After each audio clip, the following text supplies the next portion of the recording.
Welcome back to Celebrity Radio. It's Alex Belfield talking to the biggest stars and some of my favourite people. And a man that everybody still loves now more than ever is Elvis Presley. There's a new show on the road through 2018 called This Is Elvis. This is his comeback 1968 special, which became the musical event of the decade. And it stars Steve Michaels, who is, let's face it, one of the best Elvis impersonators in the world. How are you, Steve? Very good, thank you. Well, people seem to find you delicious to watch. That's the first thing, isn't it? I mean, Elvis was a sex symbol, and without that, it ain't going to work.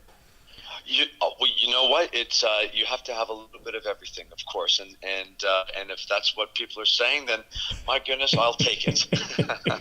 Of course, beyond everything else, there's the iconic image, which of course you've mastered, but the voice has to be there. I wonder what strain is on you. I've been a big fan of Elvis, and from time to time at karaoke, I'll try the odd Elvis number, and they're impossible, aren't they? They're really big, if not operatic in places.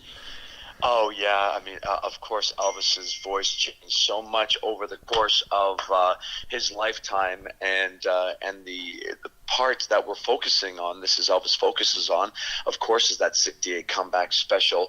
His voice had matured, completely changed, and it's just emulating a different era, as well as our show This Is Elvis also spotlights Elvis in Las Vegas, whereas he had yet another voice all to his own, and we do our best, or I do my best, to emulate the sound from both eras. There's nobody of that legend left now, is there? It was extraordinary, his popularity, his fame, and the legend that he's left us with. Oh, yeah. I mean, I can't agree with you more. He left us way far too early. He was such a young man, only 42 years old.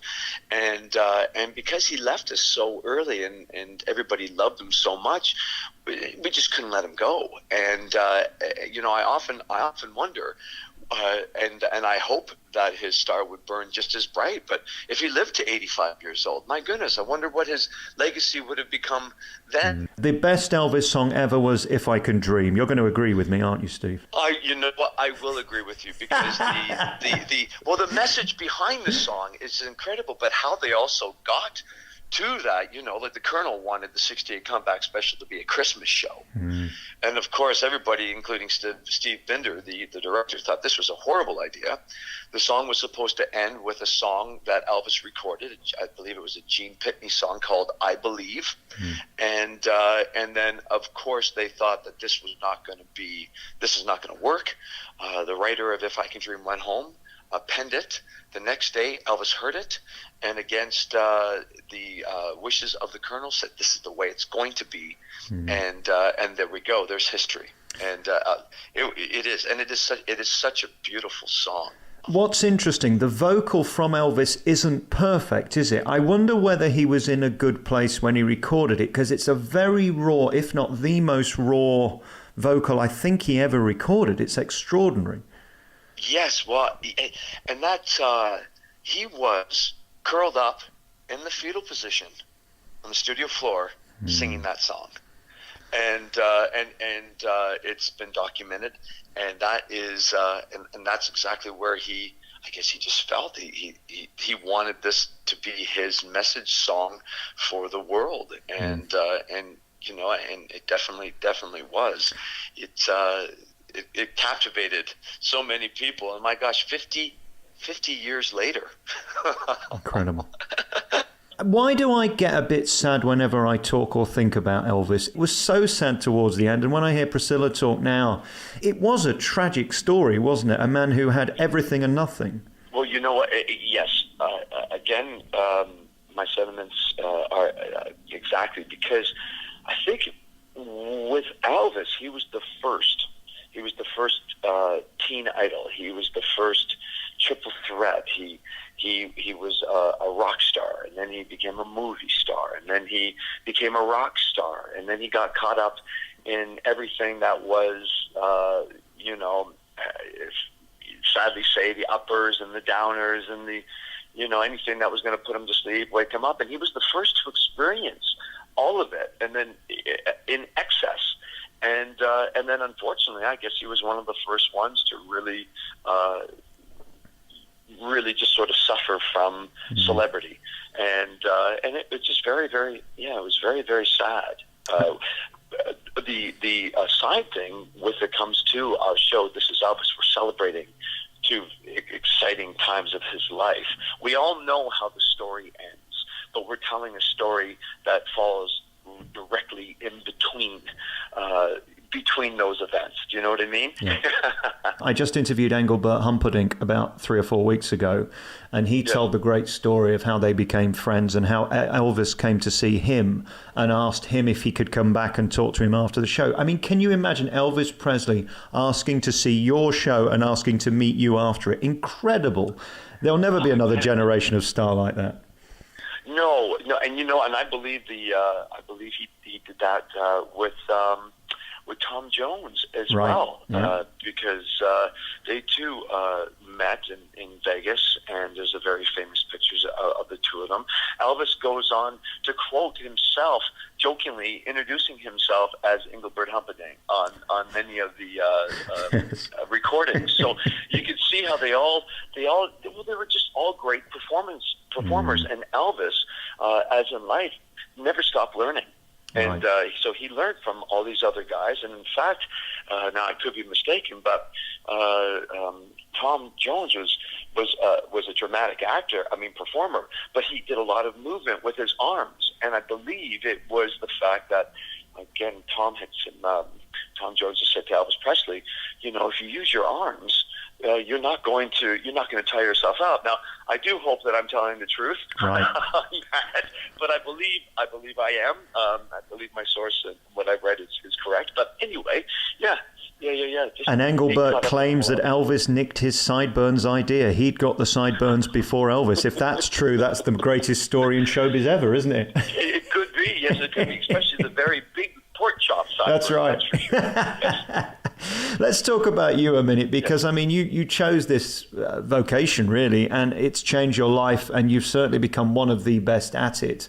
As I mentioned earlier, an Elvis impersonator done badly can be one of the most ridiculous things and the biggest waste of your evening, but when it's done great, my God, it can be wonderful. And I guess it's down to the vocal precision, and you have that. I've watched videos of you all over the world doing what you do, and you've really mastered the nuance, and it is about that, isn't it? It's about a little word here, it's about the way you look there, about what you wear, how you put it over, and of course ultimately the voice has to be spot on. It's everything adds to the character and illusion that you're creating. Elvis had a way of pronouncing certain words, and you need to emulate that. Elvis, I find that with my tribute to Elvis when I'm performing him as the stage performer, it's all of the smallest details that speak the loudest. And that's just the way you would, again, like you said, push your lips, the way that you would look up above your brow, the way you would hold your fingers, the way that you would stand, the way you would, it's something that he did. And it's all this little minute details that make the performance so big, and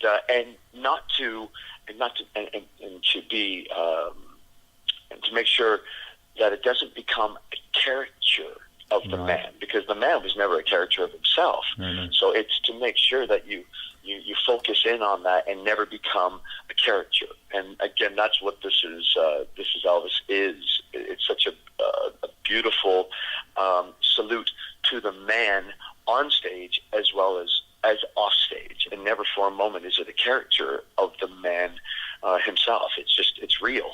I wonder how many thousands of hours you've spent watching him, because that must be the only way you can master this. It is. I watch and listen to him. If I'm not watching him, I'm listening to him daily as I prepare to get ready for the evening events. I have studied and watched.